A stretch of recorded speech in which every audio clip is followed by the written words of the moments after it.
Hello everybody, welcome to this new lecture in the statistical mechanics series.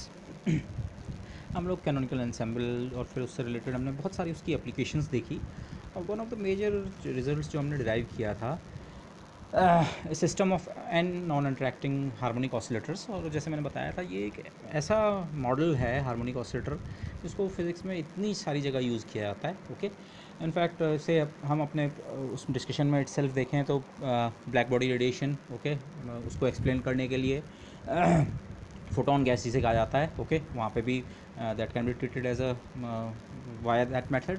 और अभी अब आज के डिस्कशन में हम जो दूसरा टॉपिक डिस्कस करने वाले हैं the specific heats of solids, okay, वो भी हम जो हार्मोनिक ऑसिलेटर के लिए हमने रिजल्ट निकाले थे classical as well as quantum mechanical उनको यूज़ करके रिपीटेडली हम बेटर और बेटर अपनी थ्योरी को कर सकते हैं। So let's go about that. तो बिफोर दैट मैं लास्ट लेक्चर में जो डिस्कस कर रहा था क्वांटम मैकेनिकली जो एक हार्मोनिक ऑसिलेटर है single, okay, in a system comprising of N non interacting harmonic oscillators of the same frequency, उसमें एक हार्मोनिक ऑसिलेटर की एवरेज एनर्जी इतनी बनती है, ओके, दिस ये 0 पॉइंट एनर्जी है।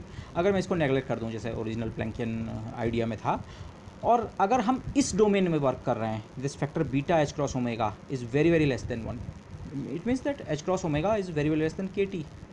size of quanta is very very small compared to the thermal energy, okay, basically high temperature domain, okay, and high और लो are qualitative terms. तो high का sense यहाँ से क्वांटिटेटिवली स्पेसिफाई होता है, उस टेम्परेचर पे जो करस्पॉन्डिंग थर्मल एनर्जी है वो जो एक क्वांटा की जो एनर्जी है या जो हार्मोनिक ऑसिलेटर के दो लेवल्स के बीच का एनर्जी गैप है उसके मुकाबले ज़्यादा हो, तो let's call this temperature as the high temperature. तो इस टेम्परेचर रेंज में अगर आप इस एवरेज एनर्जी के एक्सप्रेशन को देखें तो you can expand e⁻x as simply 1+x if x is small, तो 1+x तक आप एक्सपेंशन करें, 1 से 1 cancel, h cross omega you get simply 1/बीटा विच इज़ के टी। तो क्वांटम मैकेनिकल जो एक्सप्रेशन है हमारा वो के टी में रिड्यूस हो रहा है, और क्लासिकली तो एनर्जी हार्मोनिक ऑसिलेटर की के टी होती है। और अब तो हम इस रिजल्ट को डायरेक्टली भी कोट कर सकते हैं using the classical equipartition theorem.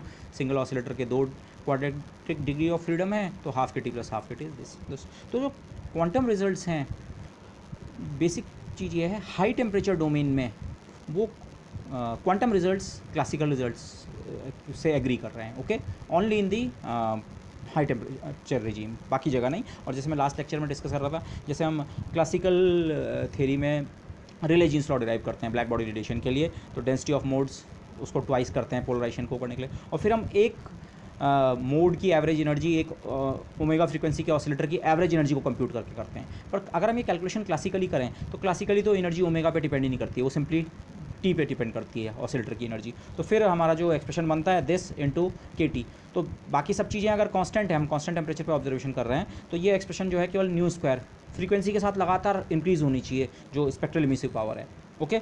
लेकिन ऐसा नहीं होता है। अगर ऐसा होता, अगर ये रूल सही होता तो हमें किसी भी बॉडी से, चाहे वो किसी भी टेम्परेचर पर मेंटेन की होती ब्लैक बॉडी, हमें उससे इन्फाइनाइट अमाउंट ऑफ रेडिएशन मिलनी चाहिए था, क्योंकि ये जो कर्व है ये एसिम्प्टोटिकली इन्फिनिटी पे टच कर रहा है, तो जो total area under the curve है दैट गोज़ टू इन्फिनिटी, तो ये, लेकिन ऐसा नहीं होता है, और इसी प्रॉब्लम को हम अल्ट्रावायलेट कैटास्ट्रॉफ कहते हैं। तो फिर प्लैंक ने जो इम्प्रूवमेंट किया था, प्लैंक का इम्प्रूवमेंट इस तरह से इस एवरेज एनर्जी को नेगलेक्टिंग दिस फैक्टर, इस average energy of a single oscillator, इसको अगर हम इस नंबर से मल्टीप्लाई करें तो जो हमारा फंक्शन बनता है बेसिकली अपार्ट फ्रॉम कांस्टेंट्स वो new cube over e⁻h new over के टी -1। तो अब ये न्यू, अगर ये केवल न्यू क्यूब का फैक्टर होता तो अगेन ये इस तरह की ग्रोथ होता, पर अब एक डिनोमिनेटर में एक कंट्रोलिंग फैक्टर भी है, okay. When this new becomes large तो धीरे धीरे ये वाला फैक्टर डोमिनेट होने लगता है, ओके, एक्सपोनेंशियल। और एक्सपोनेंशियल की ग्रोथ किसी भी पावर ग्रोथ से ज़्यादा होती है, तो gradually this factor takes over which is lying in the denominator. तो फिर ये क्या करता है, वेरी हाई न्यू पे फिर से एक कर्व नीचे की ओर आ गया, ओके, दिस। तो और एक्सपेरिमेंटल जो हमारे कर्व्स हैं वो भी एक्जैक्टली ऐसे होते हैं। So finally everything is explained via this, but the point to remember is this quantum result goes over to the classical result in the high temperature limit, okay. अच्छा, अब चलते हैं अपने major discussion point for this lecture, the specific heat of solids. और यहाँ पे हमारा interest होगा बार बार मोलर स्पेसिफिक हीट में। हो सकता है मैं बोलने में इसे स्किप कर जाऊँ, बट यू मस्ट रिमेंबर कि हम हमेशा मोलर स्पेसिफिक हीट की बात कर रहे हैं, 1 मोल सॉलिड सब्सटेंस के लिए बात कर रहे हैं, ओके। हीट कैपेसिटी भी कई बार इसे कहा जाता है कि हम हीट कैपेसिटी की स्टडी कर रहे हैं, बट बेसिकली हम स्पेसिफिक हीट की बात कर रहे हैं। 1 मोल सब्सटेंस के लिए स्पेसिफिकली उसकी हीट कैपेसिटी की बात कर रहे हैं, ओके। वन मोल सब्सटेंस में जो नंबर ऑफ हमारे एंटिटीज़ हैं उन्हें मैं एन के बजाय N naught, okay, N naught हमारा एवोगाड्रो नंबर है, उससे रिप्रेजेंट करेंगे। स्पेसिफिक हीट की जो डेफिनेशन होती है, जो आप एलिमेंट्री क्लासेस में वो करते हैं, the heat require to raise the temperature by unity, okay. But वहाँ पे जो हमारा मतलब होता है नॉर्मली स्पेसिफिक हीट का कि यूनिट मास ऑफ सब्सटेंस का टेम्परेचर 1 डिग्री बढ़ाने के लिए जितनी हीट की ज़रूरत होती है उसे हम कहते हैं उस सब्सटेंस का स्पेसिफिक हीट। यहाँ पे हम जिस चीज़ स्पेसिफिक हीट की बात कर रहे हैं वो है molar specific heat, okay. The molar specific heat of a substance would be defined as the heat required to raise the temperature by unity, okay, the raise the temperature of the substance by unity per mole. 1 mole substance आपके पास है और उसका temperature 1 kelvin या 1 degree centigrade raise करने के लिए आप जितनी हीट की ज़रूरत पड़े वो हम कहेंगे उसकी specific heat, molar specific heat, okay. और इस चीज़ को लैब में हम मेज़र करते हैं, ओके। इसको गैसेस के लिए मेज़र कर सकते हैं, लिक्विड्स के लिए, सॉलिड्स के लिए, सब तरह के एक्सपेरिमेंट्स में इसको मेज़र किया जाता है। और ये एक्सपेरिमेंट्स हम 2 तरह की कंडीशंस पे कर सकते हैं। कितनी एनर्जी सप्लाई करके सिस्टम का टेम्परेचर 1 डिग्री बढ़ रहा है, प्रोवाइडेड आप 1 मोल सब्सटेंस के साथ एक्सपेरिमेंट कर रहे हैं, ओके। ये एक्सपेरिमेंट आप आइसोबैरिकली भी कर सकते हैं, कीपिंग द प्रेशर कांस्टेंट, या आप इसे आइसोकोरिकली भी कर सकते हैं, okay, keeping the volume constant. और डिपेंडिंग ऑन आप किस प्रोसेस से उसके टेम्परेचर को 1 केल्विन का उसमें चेंज कर रहे हैं, कितनी अमाउंट ऑफ एनर्जी आपको पंप करनी पड़ेगी सिस्टम में, दैट कैन वेरी, ओके। और इनफैक्ट सी का जो एक्सप्रेशन है that is basically due upon D T. Initial definition में मैं कह रहा हूँ एलिमेंट्री क्लासेस में हम इसे हीट के टर्म में कहते हैं, पर बाद में बेसिकली ये इंटरनल एनर्जी का चेंज है, जो आप कितनी internal energy per unit temperature change में सिस्टम की चेंज हो रही है, ओके, कितनी एडिशनल से टेम्परेचर राइज कर रहा है तो कितनी एडिशनल एनर्जी सिस्टम के अंदर और आ गई है वो during this small temperature change, okay. लेकिन जैसे मैंने कहा ये प्रोसेस हम कांस्टेंट प्रेशर पे भी कर सकते हैं, कांस्टेंट वॉल्यूम पे भी। तो डिपेंडिंग ऑन दैट जो स्पेसिफिक हीट है, मोलर स्पेसिफिक हीट, वो 2 तरह से हम डिफाइन कर सकते हैं। The molar specific heat at constant volume, rate of change of internal energy with temperature keeping the volume constant, या molar specific heat at constant pressure, change in internal energy with temperature keeping the pressure constant, okay. Normally substances के लिए CP और CV में difference होगा, वो difference कम या ज़्यादा हो सकता है बट डिफरेंस ज़रूर होगा, ओके। लेकिन हमने एक पर्टिकुलर एग्जांपल देखा था जहाँ सीपी बराबर सीवी भी बन रहा था, okay. If you remember this, past few lectures में कहीं पे हमने देखा था, ओके। गैसेस की बात करें, गैसेस में सीपी और सीवी का जो डिफरेंस होता है वो आर के बराबर, जिसे हम मेयर्स फार्मूला कहते हैं। आइडियल गैस के लिए ये कैलकुलेशन आप करते हैं एलिमेंट्री लेवल पे, कि सीपी सीवी से ज़्यादा होता है और उनका डिफरेंस आर के बराबर होता है, ओके। दिस सॉलिड्स में जो सीपी और सीवी का डिफरेंस होता है ये बहुत कम होता है, ऑलमोस्ट 5% के आसपास, नॉट मोर देन दैट, रफली, again these are numbers. CP again CV से ज़्यादा ही होता है पर ये डिफरेंस 5% के आसपास, बट स्टिल हम यहाँ पे केवल सीवी निकालने में इंटरेस्टेड होंगे, the molar specific heat at constant volume. उसको आप मैथमेटिकल सेंस में समझें तो हम कैनोनिकल एंसेंबल के मेथड से आ रहे हैं, एनवीटी, ओके। तो वी इज़ हेल्ड कांस्टेंट, तो क्योंकि मोलर स्पेसिफिक हीट जो है ये खुद टेम्परेचर डिपेंडेंट हो सकती है, अलग अलग टेम्परेचर्स पे कितनी एडिशनल एनर्जी सिस्टम को दें ताकि उसका टेम्परेचर 1 डिग्री बढ़े, वो नंबर खुद टेम्परेचर डिपेंडेंट हो सकता है, वो क्वांटिटी टेम्परेचर डिपेंडेंट हो सकती है। तो C V as a function of T आप उसे इवैल्यूएट ऐसे करके करेंगे, आप उस सिस्टम की इंटरनल एनर्जी का एक्सप्रेशन इवैल्यूएट कीजिए as a function of T, उसे टी के रेस्पेक्ट में डिफरेंशिएट कीजिए, keeping V constant, you get an expression for C V. यहाँ एन का कोई रोल क्यों नहीं है, क्योंकि आप 1 मोल सब्सटेंस की बात कर रहे हैं, एन को आपने एन नॉट पे फिक्स कर रखा है, ओके। दिस अच्छा, इनिशियली जब इसके एक्सपेरिमेंट्स किए गए, ओके, एक्सपेरिमेंटल इन्वेस्टिगेशन किए गए सॉलिड्स के, हम सॉलिड्स की बात कर रहे हैं, ठीक है, स्पेसिफिकली हम सॉलिड्स की स्पेसिफिक हीट की बात कर रहे हैं। सॉलिड्स के साथ जब एक्सपेरिमेंट्स इनिशियली किए गए, उनकी स्पेसिफिक हीट नापने की कोशिश की गई, तो एक बड़ा इंटरेस्टिंग फैक्ट देखने को मिला कि ऑलमोस्ट सारे सॉलिड सब्सटेंसेस के लिए जो CV की वैल्यू है that comes close to 3R, R here is the gas constant which is almost equal to 8.314 joule per mole kelvin, okay. अगर आप इसे कैलोरीज में लिखें तो ये ऑलमोस्ट 6 कैलोरी पर मोल पर डिग्री बनता है, जबकि आप इसे अगर जूल में लिखें ऑलमोस्ट 25 जूल पर मोल पर डिग्री। आप 1 मोल कोई सा भी सॉलिड सब्सटेंस ले लें, बेसिकली हम क्रिस्टलाइन स्टेट के लिए वैसे इसकी बात करेंगे, क्रिस्टल फॉर्म में जो मटेरियल है, तो अगर आपके पास ऐसा कोई भी सॉलिड है तो अगर आप उसका 1 मोल सब्सटेंस लें और उसके टेम्परेचर में 1 केल्विन का चेंज करना चाहें तो आपको लगभग 25 जूल एनर्जी सिस्टम में पंप करनी पड़ती है। लगभग सारे सॉलिड्स के लिए नंबर कॉन्स्टेंट है, ओके। लेकिन इनिशियली आपको ध्यान रखना पड़ेगा, ये इनिशियल एक्सपेरिमेंटल डेटा था अर्ली डेज़ में, ओके। उस समय तक बहुत लो टेम्परेचर्स पे एक्सपेरिमेंट करने पॉसिबल नहीं थे, तो रूम टेम्परेचर और उसके नियर अबाउट या उससे हायर टेम्परेचर्स पे जब ऑब्जर्वेशन किए गए तो वहाँ से फैक्ट मिला कि जो CV है और for almost all solid substances is very nearly constant, it is almost equal to 3R, okay. In fact ये इसको आज की डेट में हम एक लॉ का स्टेटस देते हैं, इसको हम कहते हैं the Dulong Petit law. Dulong Petit law जो है बेसिकली, वैसे वो थ्योरेटिकल, हम उसको अब थ्योरेटिकली अब समझेंगे, बट इनिशियली ड्यूलोंग पेटिट ने इसे एम्पेरिकली एंटिसिपेट किया था। एक्सपेरिमेंटल जो डेटा था उसके बेसिस पे उन्होंने ये इंटरप्रेट किया था, ये लॉ दिया था। तो this law is called the Dulong Petit law. This Dulong Petit law क्या है, ये कि the specific heat of all solids, crystalline solids is 3R। Okay, this वो अभी हम देखेंगे, ये लॉ पूरी तरह ट्रू नहीं है। ओके, ये एक्सपेरिमेंटल इन्वेस्टिगेशन जो है ये रूम टेम्परेचर या उससे हायर टेम्परेचर्स पे तो ठीक है, बट जब हम लो टेम्परेचर पे जाते हैं तो CV की वैल्यू इतनी नहीं रहती है, डिक्रीज़ करने लगती है, और उसी को हमें एक्सप्लेन करना है। ओके, बट पहले हम ड्यूलोंग पेटिट लॉ को ही समझने की कोशिश करते हैं। ओके, जिस भी रेंज में अगर वो स्पेसिफिक हीट 3R के अबाउट मिल रही है, हाई टेम्परेचर पे तो स्पेसिफिक हीट 3R मिल रही है सारे सॉलिड्स के लिए, तो ऐसा क्यों है? तो ड्यूलोंग पेटिट लॉ को हम थ्योरेटिकली भी समझ सकते हैं। सॉलिड का मतलब हमारा, अगेन मैं क्रिस्टलाइन की बात करूंगा। सॉलिड आप इस तरह सोचिए, कोई ज़रूरी नहीं है वो इस शेप का हो, but it's easy to think this way. और इसके अंदर जो हमारे जिस भी उससे वो कंपोज्ड है सॉलिड एंटिटीज़ से, वो लैटिस साइड पे लोकेटेड हैं। ओके, लैटिस साइड पे आपकी एंटिटीज़ लोकेटेड हैं, वो एटम हो सकता है या कोई और आयंस हो सकते हैं, whatever it is composed of, वो लैटिस साइड उन्होंने ऑक्यूपाई कर रखी है। ओके, और ये मॉडल आपको पता है हम कई जगह यूज़ करते हैं। कोई सॉलिड में जो लैटिस साइड पे जो भी एंटिटी होती है वो बगल वाली एंटिटी से जैसे स्प्रिंग से कनेक्टेड हो। ओके, उस सिस्टम का जो नेचर होता है, आप इस तरह से, अगर मैं केवल 2 डायमेंशन में दिखाने की कोशिश करूँ, हम इस तरह का वो दिखाते हैं।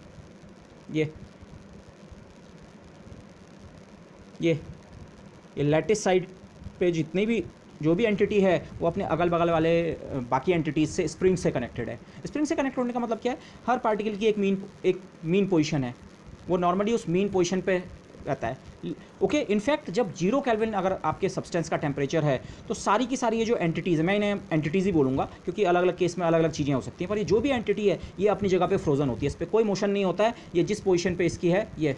ओके, बेसिकली अगर हम एनर्जी के टर्म में कहें, ये पोटेंशियल एनर्जी जिस पॉइंट पे मिनिमम होगी ये उस डिस्टेंस पे लोकेटेड होगा जहाँ पे पोटेंशियल एनर्जी सिस्टम की क्या होगी, मिनिमम। ओके, लेकिन अगर हम टेम्परेचर रेज करें अपने सैंपल का, तो थर्मल एनर्जी के कारण ये जो एंटिटी है ये अपनी लोकेशन पे मीन पोजीशन के अबाउट वाइब्रेट करने लगती है। ये यहाँ से मूव करके कहीं नहीं जा सकती है, ट्रांसलेटरी मोशन नहीं कर सकती है, लेकिन अपनी मीन पोजीशन के अबाउट ये वाइब्रेट करना शुरू कर सकती है। ओके, वाइब्रेट करने में क्या है, अगर ये इस एंटिटी के थोड़ा क्लोज आई तो इससे रिपल्सिव फोर्स ज़्यादा लगता है और दूसरे वाले से अट्रैक्टिव फोर्स बढ़ता है, तो इसकी टेंडेंसी होती है कि वापस मीन पोजीशन की तरफ आए। तो इसलिए अगर small vibrations about it's mean position ये करने लगता है, और ये वाइब्रेशन 3 डायमेंशनल क्रिस्टल में तीनों डायरेक्शंस में होते हैं, इस डायरेक्शन में भी, इस डायरेक्शन में भी, एंड से इस डायरेक्शन में भी। ओके, तो ये तो at 0 kelvin all the entities are frozen at the lattice sides, zero motion, ये 0 केल्विन की कहानी है। लेकिन as the temperature rises the vibration around mean position due to thermal agitations start. Okay, और वो वाइब्रेशंस हमारे क्या हैं, 3D में, और इसीलिए हम इसे कहते हैं, एक एक लैटिस साइड पे जो आपका ये एंटिटी मौजूद है आप उसको हार्मोनिक ऑसिलेटर की तरह ट्रीट कर सकते हैं, ए 3D हार्मोनिक ऑसिलेटर। ओके, ये इसेंशियली एक एक लैटिस साइड पे जो आपकी एंटिटी है वो एक 3 डायमेंशनल हार्मोनिक ऑसिलेटर है, और हम 1 मोल सब्सटेंस कंसीडर कर रहे हैं, तो इस तरह की हमारे पास N0 एवोगाड्रो नंबर के बराबर एंटिटीज़ मौजूद हैं। तो जो मेरा क्रिस्टल है, जो मेरा सब्सटेंस है, 1 मोल सब्सटेंस है, अब मैं मैथमेटिकली उसे ऐसे इमेजिन कर सकता हूँ, मेरे पास उसके अंदर N हार्मोनिक ऑसिलेटर्स हैं, N0 इनफैक्ट। ओके, N0 1 2 3 4 कुल मिला के सब्सटेंस के अंदर, 1 मोल सब्सटेंस के अंदर N0, और वो हर हार्मोनिक ऑसिलेटर क्या है, 3 डायमेंशनल है। So for N0 entities 1 mole substance we have N0 number of 3D harmonic oscillators, 1 3D harmonic oscillator, 2 3 4 5 6, तो कुल मिला के N0 3D हार्मोनिक ऑसिलेटर्स हमारे पास हैं। बट उनका मास और फ्रीक्वेंसी वैसे सेम होना ज़रूरी नहीं है, क्लासिकल लेवल पे एटलीस्ट।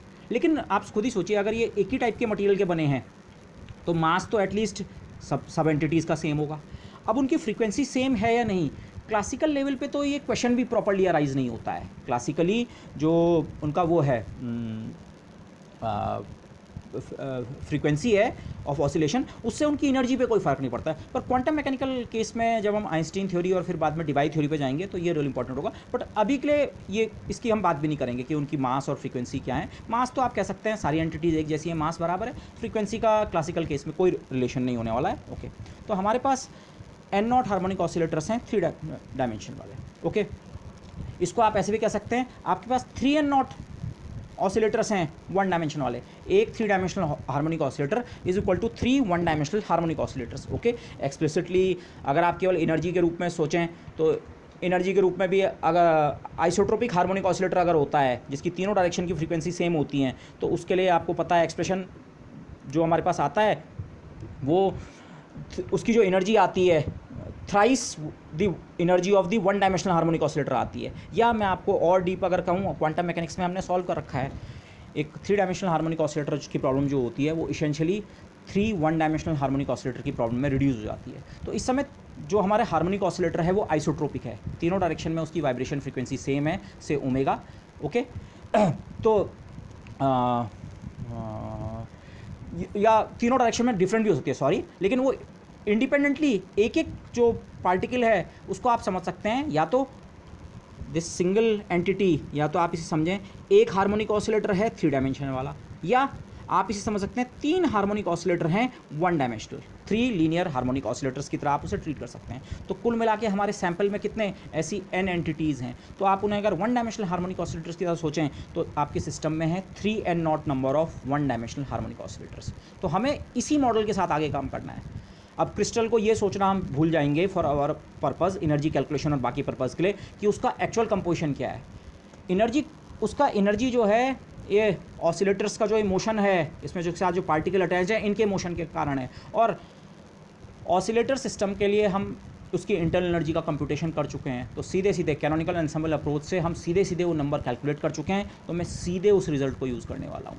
ओके, आपको ध्यान होगा अगर किसी सिस्टम में n number of harmonic oscillators होते हैं तो उस सिस्टम की जो एनर्जी बनती है, total internal energy, n times kBt बनती है। अगेन मैं रिमाइंड कराना चाहूँगा kBt क्यों आता है। सिंगल हार्मोनिक ऑसिलेटर की जो एनर्जी है, क्लासिकल एक्सप्रेशन मुझे यहाँ पे लिखना चाहिए था, सिंगल हार्मोनिक ऑसिलेटर के लिए जो क्लासिकली जो एनर्जी का एक्सप्रेशन है E is equal to p²/2m plus half m omega square x square. अलग अलग ऑसिलेटर के लिए नंबर अलग अलग हो सकता है, पर उससे क्लासिकल इक्विपार्टीशन थ्योरम को अप्लाई करने पे कोई फ़र्क नहीं पड़ता है। Quadratic in p, quadratic in x, half kt। तो एवरेज एनर्जी एक ऑसिलेटर की kt, और सिस्टम में अगर n एंटिटीज़ हैं तो n kt। लेकिन यहाँ हमारे पास 1 डायमेंशनल हार्मोनिक ऑसिलेटर कितने हो रहे हैं constitute, 3n0 number of harmonic oscillators हैं। तो जो टोटल एनर्जी किसी क्रिस्टलाइन सब्सटेंस की है, अगर हम इस हार्मोनिक ऑसिलेटर पिक्चर को दिमाग में रखें और अगर हम क्लासिकल कैलकुलेशन कर रहे हैं, ये आंसर, ये जो kT का आंसर है ये क्लासिकल कैलकुलेशन में आता है, या ये इंटरनल एनर्जी का आंसर क्लासिकल कैलकुलेशन है। तो क्लासिकली ये जो क्रिस्टलाइन सब्सटेंस है, ये सॉलिड है, इसकी टोटल इंटरनल एनर्जी हो गई 3n0 kB × T। तो अब CV निकालना very very straightforward. CV निकालने के लिए differentiate u with respect to t keeping v constant. v तो इस एक्सप्रेशन में है ही नहीं, तो सिंपली जो आपका डिफरेंशिएशन है that comes out to be 3n0 kb, और n0 इंटू kb ही r होता है। ओके, मैं यहाँ पे आपको अगेन रिमाइंड कराना चाहूँगा, kb जो बोल्ट्जमैन कांस्टेंट होता है that is actually gas constant पर एंटिटी। एक मोल गैस के लिए जो r जो होता है, अगर आप सिंगल एंटिटी के लिए उसी चीज़ को कंप्यूट करें तो वही चीज़ kb होती है। ओके, पूरे 1 मोल के लिए r की बात होती है, सिंगल एंटिटी मतलब एक मोल में से एक एंटिटी। ओके, वो मॉलिक्यूल हो सकती है, एटम हो सकती है, रेस्पेक्टिव सिचुएशन में जो भी वो एंटिटी है उसके लिए सिंगल एंटिटी के लिए आप बात करते हैं तो वो बनता है kb। ओके, r जो होता है 8.314 जूल पर मोल केल्विन। अगर आप इसी नंबर को एवोगाड्रो नंबर से डिवाइड कर दें तो एक पार्टिकल के, एक एंटिटी के हिस्से जो वैल्यू आती है वही क्या होती है, kb। तो this is the Boltzmann constant. Okay, और यहाँ पे मैंने इक्विपार्टीशन थ्योरम से इसको वो करके भी लिखा है। ये नंबर आप सीधे भी लिख सकते हैं, हमने कंप्यूट किया है, बट से आप डायरेक्टली लिखना चाहते हैं 3n0 एंटिटीज़ हैं, हर कोई 3 1 डायमेंशनल हार्मोनिक ऑसिलेटर्स की तरह काम कर रहा है, तो 3 का फैक्टर इसलिए है, और एक एक हार्मोनिक ऑसिलेटर की जो एनर्जी है इक्विपार्टीशन थ्योरम से p² के करस्पॉन्डिंग हाफ kBt और x² के corresponding half kBt। So this number, but यही तो ड्यूलोंग-पेटिट लॉ है। So we can see the origin of the Dulong Petit law, जो एक्सपेरिमेंटल बेसिस पे जो एक उन्होंने लॉ एस्टैब्लिश किया कि the specific heat of all solid crystalline solids around room temperature and higher is 3R। तो आप देख सकते हैं, हाँ ये तो मिल रहा है। ओके, बट आप यू मस्ट रिमेंबर, ये जो मैं आज के लेक्चर में शुरू भी बात कर रहा था, एक्चुअल कोई भी system, our world is inherently quantum, तो हमें क्वांटम मैकेनिकल रिजल्ट पे यकीन करना पड़ेगा। क्लासिकल रिजल्ट, क्वांटम का रिजल्ट क्लासिकल से मैच कर सकता है हाई टेम्परेचर पे, तो वही नोशन यहाँ भी अप्लाई होता है। अभी हम आगे दूसरी थ्योरी में देखेंगे, आइंस्टीन थ्योरी में। इनफैक्ट केवल आइंस्टीन थ्योरी से क्या बोलूँ, मैं आपको एक्सपेरिमेंटल स्टेटस बताता हूँ। ये जैसे मैंने कहा, ये लॉ इनिशियली रूम टेम्परेचर और उससे हायर टेम्परेचर्स पे मेज़र किया तो ये सही पाया गया, लेकिन ये क्लासिकल रिजल्ट है। तो ये हाई टेम्परेचर पे तो होल्ड करेगा, बट इसेंशियली ये लो टेम्परेचर पे होल्ड नहीं करता है। हाई टेम्परेचर का मतलब क्या है, एच क्रॉस ओमेगा ओवर के T is very very less than 1। Okay, high temperature. अगर एक्चुअल एक्सपेरिमेंटल मेजरमेंट जैसे कि आज की डेट में किए जाते हैं सॉलिड्स के साथ, उनको अगर किया जाए परफॉर्म, और पूरी temperature range going up to T tending to zero, zero kelvin, absolute zero तक अगर किसी सॉलिड मटेरियल की स्पेसिफिक हीट CV मेज़र किया जाए, तो उसका वेरिएशन जो है टेम्परेचर के साथ वो कुछ इस प्रकार का होता है। हाई टेम्परेचर पे नंबर ऑलमोस्ट कांस्टेंट होता है, और कितने के बराबर, 3R। ये इसे में हम ड्यूलोंग पेटिट वैल्यू कहेंगे। और जो क्लासिकल हमारी पिक्चर जो है हार्मोनिक ऑसिलेटर्स की, उससे जो नंबर इमर्ज होकर आ रहा है हाई टेम्परेचर्स पे यही वैल्यू होती है 3R। लेकिन अब मैं टेम्परेचर को अगर धीरे धीरे कम करूँ, मैं पीछे की तरफ आऊँ इस एक्सिस पे, T एक्सिस पे, टेम्परेचर अगर हमारा डिक्रीज़ हो, तो किसी एक टेम्परेचर के बाद ये स्पेसिफिक हीट डिक्रीज़ करने लगती है। अब इसका एक्चुअल डिक्रीज़ क्या है, इस पर अभी आप ध्यान मत दीजिए, इसको हम आगे क्लैरिफाई करेंगे। बट ये स्पेसिफिक हीट जो है लोअर टेम्परेचर्स पे ग्रेजुअली फिर लोअर लोअर लोअर होने लगती है। और एक और इंटरेस्टिंग बात यह है, लास्ट में as T tends to zero the specific heat also appears to go to zero. तो एक्सपेरिमेंटली जो स्पेसिफिक हीट का स्टेटस है वो ये है।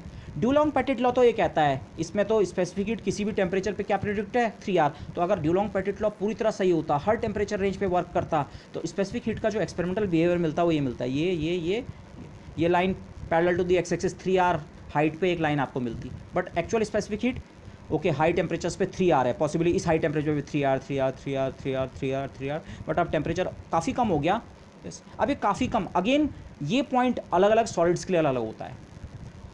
जो हाई वैल्यू है 3R, ये तो सारे सॉलिड्स के लिए सेम होती है, जिस वैल्यू पे जाके उसने सैचुरेट होना है, पर किस टेम्परेचर के बाद वो इस वैल्यू को पे पहुंचेगा ये अलग अलग सॉलिड्स के लिए अलग हो सकता है। से ये सॉलिड नंबर 1 के लिए एक्सपेरिमेंटल कर्व ये है, और सॉलिड नंबर 2 के लिए हो सकता है उसका एक्सपेरिमेंटल कर्व ऐसा हो, हाई टेम्परेचर पे specific heat 3R molar specific heat, और उसके बाद इस टेम्परेचर के बाद उसकी स्पेसिफिक हीट ग्रेजुअली डिक्रीज होनी शुरू हो। तो डिक्रीज होने का पॉइंट अलग अलग हो सकता है, लेकिन अगेन इसकी स्पेसिफिक हीट भी जैसे जैसे T टेंड्स टू जीरो होगा, इसकी स्पेसिफिक हीट CV जो है that also tends to zero. Okay, मैं इन डिस्कशंस के लिए जब भी मैं स्पेसिफिक हीट कहता हूँ, अगर कन्फ्यूजन का केस नहीं है, तो that almost always means CV, the molar specific heat at constant volume. Simply मैं जिसे स्पेसिफिक हीट कह रहा हूँ that is the molar specific heat at constant volume. तो एक्चुअल एक्सपेरिमेंटल कर्व्स ये हैं। तो ड्यूलोंग पेटिट लॉ एम्पेरिकल बेसिस, और जिसको हमने डिराइव भी कर लिया हार्मोनिक ऑसिलेटर वाली पिक्चर को यूज़ करके, वो यहाँ तक के पार्ट को तो इस कर्व को एक्सप्लेन कर रहा है। ओके, अब so only at high enough temperature, अब ये हो क्यों रहा है, इसका आंसर हम पिछले लेक्चर्स पे कुछ हद तक देख चुके हैं। हो क्या रहा है, only at high enough temperature are the corresponding quanta excited. पिछले लेक्चर में मैंने बात की थी, क्वाड्रेटिक डिग्री ऑफ फ्रीडम होने के बावजूद हो सकता है वो, जब हम क्वांटम मैकेनिक्स के टर्म में उस पिक्चर को सोचते हैं, तो हो सकता है वो degree of freedom internal energy में कंट्रीब्यूट ना कर रही हो।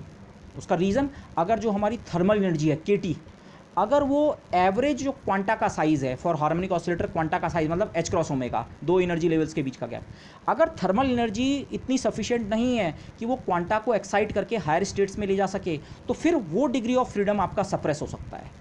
तो ऐसा ही कुछ यहाँ नज़र आ रहा है। ये फिनोमेना अगर आप देखिए, मैंने गैस का एक एग्जांपल डिस्कस किया था, मैं इसको फिर से बात करता हूँ।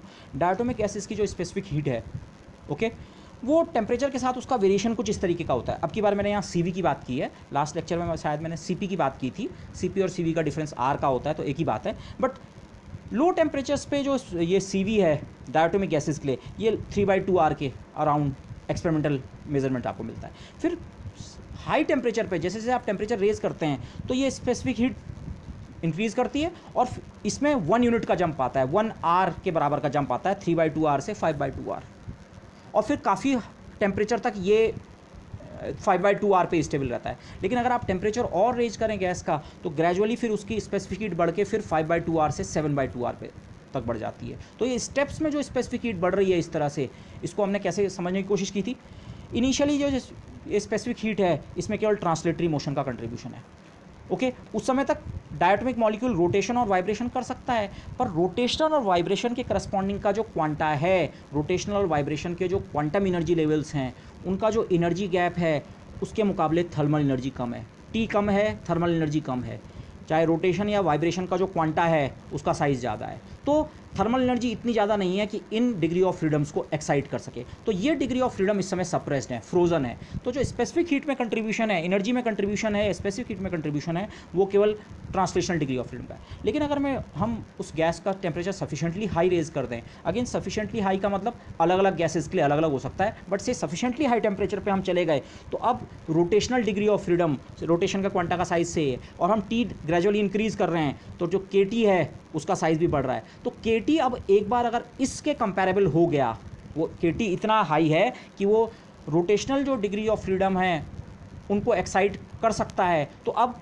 रोटेशनल जो वो है डिग्री ऑफ फ्रीडम, वो भी क्लासिकल इक्विपार्टीशन थ्योरम के हिसाब से हर quadratic degree of freedom half K V T energy contribute करेगा। ओके, और यहाँ पे रोटेशन के करस्पॉन्डिंग आपके 2 क्वाड्रेटिक डिग्री ऑफ फ्रीडम होते हैं, तो कुल मिला के आपको एनर्जी में half KBT plus half KBT का कंट्रीब्यूशन मिलता है, दैट इज़ केवीटी। और केवीटी एनर्जी का कंट्रीब्यूशन एक एंटिटी के corresponding that corresponds to change in R. ये जो आर का चेंज हुआ है ये एक्चुअली जो आपके rotational degree of freedom excite होने अब शुरू हो गए हैं इस टेम्परेचर के बाद, इसलिए। और लेकिन इस टेम्परेचर पे भी अभी vibrational degree of freedom excite होने शुरू नहीं हुए। क्यों? वाइब्रेशन का जो क्वांटा है उसका साइज़ मच लार्जर है। वाइब्रेशन सिस्टम के जो वाइब्रेशन के एनर्जी लेवल्स हैं उनका गैप मच लार्जर है। तो टेम्परेचर अभी इतना हाई नहीं है कि ये इनको अभी एक्साइट कर सके। मैं ये हाथ से क्वालिटेटिवली दिखाने की कोशिश कर रहा हूँ। ये के टी टेम्परेचर के साथ ये क्वांटा बढ़ रहा है। इनिशियली ये रोटेशन के क्वांटा के साइज़ के बराबर हो गया तो रोटेशनल आपके वो तो एक्साइट होने लगे, पर वाइब्रेशन वाले का क्वांटा का साइज़ मच लार्जर है। तो टेम्परेचर अभी इतना हाई नहीं हुआ है कि वो वाइब्रेशनल स्टेट्स जो कि फ्रोजन है उनको एक्साइट कर सके, लेकिन ग्रेजुअली किसी हायर टेम्परेचर पे ये भी एक्साइट होने लगेगी। और जब ये एक्साइट होने लगेंगी तो again per entity 2 degree of freedom और ऐड होंगे और उससे स्पेसिफिक हीट में आर कंट्रीब्यूशन और ऐड होगा। तो ये एक्चुअली आपको देखने को मिलता है। Okay, at high temperature rotational degree of freedom activate होते हैं और at even higher temperature vibrational degree of freedom activate होते हैं। और इवन मैंने ब्लैक बॉडी रेडिएशन के टर्म में भी इस चीज़ की बात की थी। T1 टेम्परेचर पे ब्लैक बॉडी रेडिएशन कर्व ऐसा आता है, जबकि हायर टेम्परेचर पे ऐसा हो जाता है। ओके, हो क्या रहा है? ये जो लैम्डा इधर को बढ़ रहा है, फ्रीक्वेंसी इधर को बढ़ रही है। ये हाई फ्रीक्वेंसी कंपोनेंट जो हैं ये किसी टेम्परेचर T1 पे हो सकता है बहुत हद तक सप्रेस हों, लेकिन किसी हायर टेम्परेचर पे हो सकता है इनका एक्साइटेशन पॉसिबल हो रहा हो। So this is the kind of curve you get. तो वही नोशन यहाँ भी अप्लाई हो रहा है। स्पेसिफिक हीट किसी एक टेम्परेचर के बाद तो ये बिहेवियर है, लेकिन उससे नीचे ये आप ये देखिए ये तो इनफैक्ट इस आइडिया को हम अब स्पेसिफिक हीट में अप्लाई करने वाले हैं। ओके, यही चीज़ एक्चुअली स्पेसिफिक हीट के केस में हो रही है। So only at high energy enough temperature, जब टेम्परेचर इस पॉइंट या इस पॉइंट से ज़्यादा हो गया तभी जो करस्पॉन्डिंग क्वांटा हैं वो एक्साइट हो पा रहे हैं। ओके, क्वांटा का साइज़ का मतलब क्या है? अब ये देखना पड़ेगा क्वांटा के साइज़ का मतलब क्या है। क्लासिकल पिक्चर में वैसे क्वांटा के साइज़ का कोई मतलब नहीं है, पर अब हमें क्वांटम मैकेनिकल कैलकुलेशन करनी है। क्लासिकल कैलकुलेशन एक रफ आंसर तो देती है, ड्यूलॉन्ग पेटिट लॉ को तो समझाती है, पर ये जो बाद में लो टेम्परेचर्स पे जो स्पेसिफिक हीट ग्रेजुअली डिक्रीज़ कर रही है और टी टेंडिंग टू 0 पे 0 हो रही है, ड्यूलॉन्ग पेटिट लॉ इसको एक्सप्लेन नहीं कर सकता है, या क्लासिकल थ्योरी जो है वो इसे एक्सप्लेन नहीं कर सकती है। तो इसको समझने के लिए हमें क्वांटम आइडिया इंट्रोड्यूस करना पड़ेगा, और क्वांटम आइडिया बेसिकली यही बात कहेगा। लेकिन एक क्वांटा का साइज़ कितना होता है? हार्मोनिक ऑसिलेटर के एनर्जी गैप जो होता है एच क्रॉस ओमेगा होता है h√k/m। अगर आप स्प्रिंग्स के टर्म में सोच रहे हैं, k स्प्रिंग कांस्टेंट, m मास। ओके, तो क्वांटा का साइज़ जो है वो हमारे स्प्रिंग्स की हार्डनेस, स्प्रिंग मतलब ये मॉडल, स्प्रिंग्स हार्ड हैं, स्प्रिंग हार्ड मतलब स्प्रिंग को कंप्रेस करना मुश्किल या खींचना मुश्किल है। तो बेसिकली वो जो सॉलिड क्रिस्टलाइन सब्सटेंस है वो हार्ड होगा। आपके जो हार्ड सब्सटेंसेज हैं उनके लिए के क्या होगा? लार्ज होगा, उनका स्प्रिंग कांस्टेंट ज़्यादा है। से फॉर एग्जांपल बाद में हम डायमंड की बात करेंगे, डायमंड के लिए के रिलेटिवली लार्ज होता है, और डायमंड के लिए ही जो मास होता है, जिस एंटिटी से वो बना है डायमंड का क्रिस्टल कार्बन, उसका मास रिलेटिवली बहुत हाई नहीं होता है। Carbon is one of the lighter elements, तो उसके लिए ये फैक्टर ज़्यादा है और ये फैक्टर बहुत कम है, तो ओवरऑल ये फैक्टर बहुत ज़्यादा बनता है, मतलब एच क्रॉस ओमेगा। बाकी सॉलिड्स के मुकाबले अगर हम डायमंड को देखें तो उसके लिए एच क्रॉस ओमेगा की वैल्यू ज़्यादा बनती है। तो जो क्वांटा का साइज़ है अलग अलग सॉलिड्स के लिए भी वो अलग अलग है। तो ये कैसे रोल प्ले करेगा, this will see. Okay, but now let's discuss the quantum theory of the specific heat of solids, जिसे हम कहते हैं Einstein theory of specific heat. Okay, of solids. Historically जो इसे हम कहते हैं क्वांटम मैकेनिक्स का जन्म 1900 में जब प्लैंक के आइडिया से स्टार्ट हुआ, जब ब्लैक बॉडी रेडिएशन को एक्सप्लेन करने के लिए प्लैंक ने क्वांटम आइडिया भी ओरिजिनेट किया। सबसे पहली बार क्वांटा की बात उन्होंने ही की और उसे अप्लाई भी किया। बेसिकली उन्होंने कहा कि वॉल्स में ऑसिलेटर्स होते हैं और ऑसिलेटर्स की एनर्जी क्वांटाइज्ड होती है। ओके, उनका जो एनर्जी एक्सचेंज होता है रेडिएशन के साथ वो क्वांटा की फॉर्म में होता है, तो उनकी एनर्जी क्या हो जाती है, क्वांटाइज्ड। तो स्पेसिफिकली उन्होंने originated and applied quantum ideas, specifically harmonic oscillator की थ्योरी टू रेडिएशन, और फिर उस थ्योरी को हम रेडिएशन पर अप्लाई करें तो ब्लैक बॉडी रेडिएशन पूरी, उसके रिलेटेड जितने एक्सपेरिमेंटल फैक्ट्स हैं सारे के सारे एक्सप्लेन होते हैं। आइंस्टीन ने 1906 और 7 के अराउंड सेम आइडिया को applied similar quantum idea, that is harmonic oscillators, to the theory of solids. A solid is composed of harmonic oscillators. ये आइडिया तो हम यहाँ पे यूज़ कर चुके हैं, बट अभी तक हमने ऑसिलेटर्स का ट्रीटमेंट किया क्लासिकल। हम ऑसिलेटर का ट्रीटमेंट अब करेंगे क्वांटम मैकेनिकल। ऑसिलेटर अब हमारे लिए ये है, ये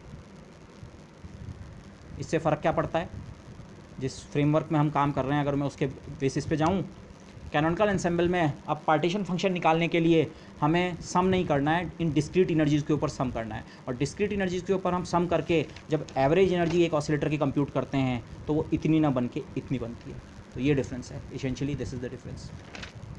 तो इसी आइडिया को अगेन आप रेडिएशन के लिए प्लैंक ने कहा वो रेडिएशन बेसिकली हार्मोनिक ऑसिलेटर की तरह बिहेव कर रहा है, मोर और लेस।